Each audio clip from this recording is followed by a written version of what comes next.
Praise lord. మీ అందరికీ దేవుని నామమున వందనాలు. బాగున్నారా? ఈ రోజు దేవుని మాటలు మనం వినడానికి సిద్ధపడదాం. దేవుడు మనతో మాట్లాడును గాక. చూద్దామా దేవుని యొక్క వాక్యంలో నుండి కీర్తనల గ్రంథం 1వ అధ్యాయం 3వ వచనంలో ఈ రీతిగా రాయబడతా ఉంది. అతడు చేయనిదంతయు సఫలమగును అనే మాట దేవుడు స్పష్టంగా చెప్తా ఉన్నాడు. ఇంతకీ అతడు చేయునదంతయు సఫలమగును అంటున్నాడు. ఈ రోజు ప్రతి ఒక్క మనిషి కోరుకునేది ఏంటంటే సక్సెస్ ను కోరుకుంటా ఉన్నారు. ఏదైనా ఒక పని చేస్తే అది సక్సెస్ అవ్వాలని కోరుకుంటా ఉన్నారు. ఏదైనా ఒక విషయంలో ఖచ్చితంగా నేను సఫలం అవ్వాలి అని ఆశిస్తూ ఉంటాడు. కానీ ఒక మనుషుడు ఎప్పుడు సఫలం అవుతాడు, ఎప్పుడు సక్సెస్ అవుతాడు అంటే దేవుని మాట ఎవరైతే వింటారో వారు సఫలం అవుతారు. దేవుని వాక్యం చొప్పున ఎవరైతే నడుస్తారో వారు సఫలం అవుతారు.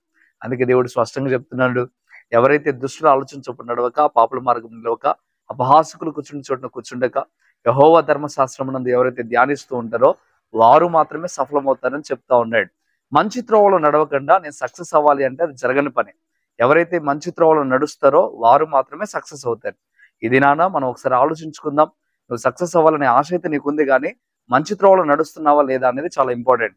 ఎప్పుడైతే నువ్వు మంచి త్రోవలో నడుస్తావో అప్పుడే నువ్వు సక్సెస్ అవుతావు. ఒకవేళ అలా కాకుండా నేను సక్సెస్ అవ్వాలనుకుంటూ ముందుకు వెళ్తే ఎప్పటికీ నువ్వు సక్సెస్ అవ్వలేవు. అందుకే దేవుడు ఈ ఉదయకాల సమయంలో నేరుగా నీతో మాట్లాడుతూ ఉన్నాడు. ఇకనైనా నిన్ను సరి చేసుకో. దేవుడు తప్పక నీకు అవకాశాలు ఇస్తాడు. సక్సెస్ అయ్యే కృపను దేవుడు ఇస్తాడు. చిన్న ప్రార్థన చేద్దాం. పరిశుద్ధ వందనాలు ప్రభువా, నీ బిడ్డలను దీవించండి, ఆశీర్వదించండి. విన్న మాట ఏది విడిచిపెట్టక దాని ప్రకారం జీవించడానికి సహాయం దయచేయండి. ప్రభు దుష్టుల సహవాసం లేకుండా, అపహాసకుల సహవాసం లేకుండా, పాపుల సహవాసం లేకుండా నీతిగా నడవగలిగిన కృపను దయచేయండి. ఉదయ కాలంలోనైనా మీరు మాట్లాడిన ప్రతి మాట ప్రభు వారి జీవితంలో ఫలించుటకు సహాయం దయచేయండి. యేసు నామమున అడుగుతున్నాం తండ్రి, ఆమేన్ ఆమేన్.